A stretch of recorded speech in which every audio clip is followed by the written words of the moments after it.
Assalamualaikum warahmatullahi wabarakatuh. Kenalkan, nama saya Neni Baharudin. Saya dari mahasiswa Politeknik Karya Husada. Di sini saya akan melakukan tindakan INC, ANC, dan VNC pada ibu hamil.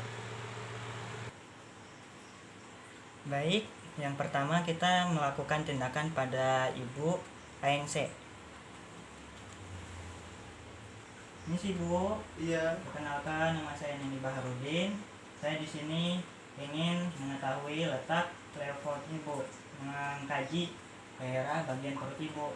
Apa ibu bersedia? Iya. Saya mulai Bu ya. Iya. Pertama, level itu terbagi menjadi 4, saat level 1 sampai 4. Nah, sebelum level di situ ada TPU, mengukur ukuran perut untuk menaksir berat badan bayi. Jadi seharusnya kita menggunakan meteran untuk mengukur besar perut sang ibu. Lalu kita meraba bagian perut ibu dengan tangan kita untuk mengetahui letak posisi pada bayi tersebut. Level 1 itu ada di mana? Di sini, di bawah sini. Untuk level 1 itu untuk meraba apa? Untuk meraba bokong. Nah, level 2 itu untuk puka. Untuk puka apa? Punggung kaki di situ. Yang ketiga itu untuk meraba kepala. Di manakah posisi kepala? Apakah ada di atas atau ada di bawah? Jika kepala di atas, maka bokong ada di bawah. Normalnya itu bokong itu ada di bagian atas, sedangkan kepala itu di bagian bawah. Lalu level 4 itu convergent. Apakah bayinya ini aktif, menendang atau gimana?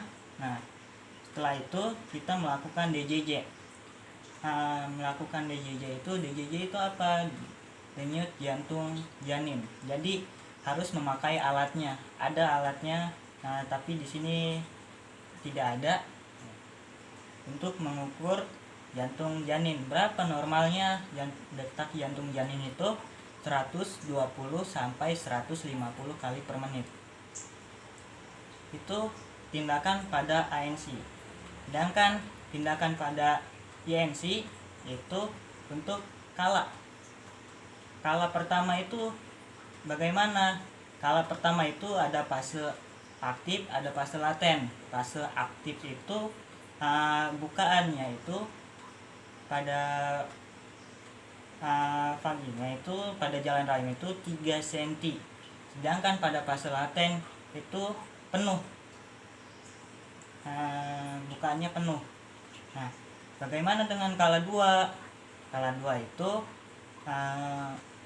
seperti biasa.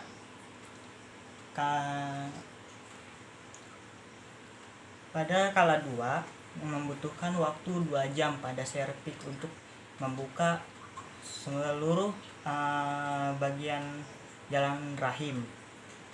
Terus bagaimana dengan kala 3? Kala 3 itu dari mulai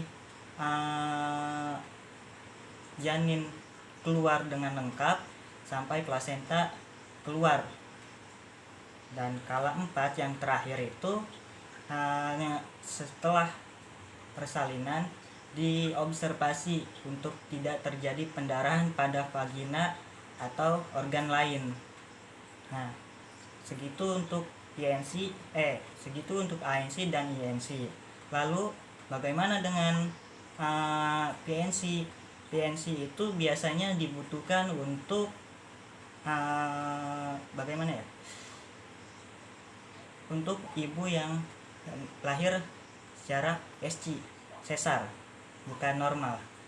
Bagaimana itu? Nah, biasanya untuk melihat membersihkan luka pada bagian perut yang sudah dioperasi.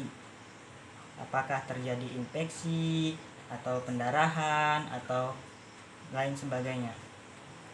Begitu. Lalu pada tindakan PNC itu dilakukan penyuluhan, biasanya edukasi. terhadap ibu. Nah, seperti apa edukasinya? Nanti saya jelaskan. Baik, saya mulai edukasinya ya, tentang menyusui. Ibu, kondisi Iya. Bu, bagaimana kondisinya Bu? Ya, cukup membaik. Cukup membaik. Ibu, sebelumnya Ibu tahu tentang menyusui Bu? Iya, tahu.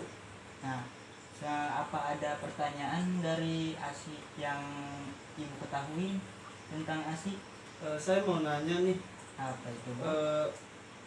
apakah apakah saya boleh memberi makan selain ASI? Terus sampai kapan sih bayi itu diberi ASI? Nah, Ibu, saya menjawab pertanyaan Ibu. Ibu, pertanyaan Ibu yang pertama itu sampai kapan Iya. bayi diberi ASI? Iya. Ibu, bayi itu baiknya diberi ASI dari 0 sampai 6 bulan Bu. Nah, untuk menjawab pertanyaan kedua juga, dari 0 sampai 6 bulan itu ibu tidak boleh memberi makan bayi selain ASI. Jadi harus ASI terus. Misalnya dikasih sama neneknya biskuit atau pisang, itu nggak boleh Bu. Nah, sebelum 6 bulan mah Bu harus ASI. Harus ASI, nggak boleh susu formula, harus ASI.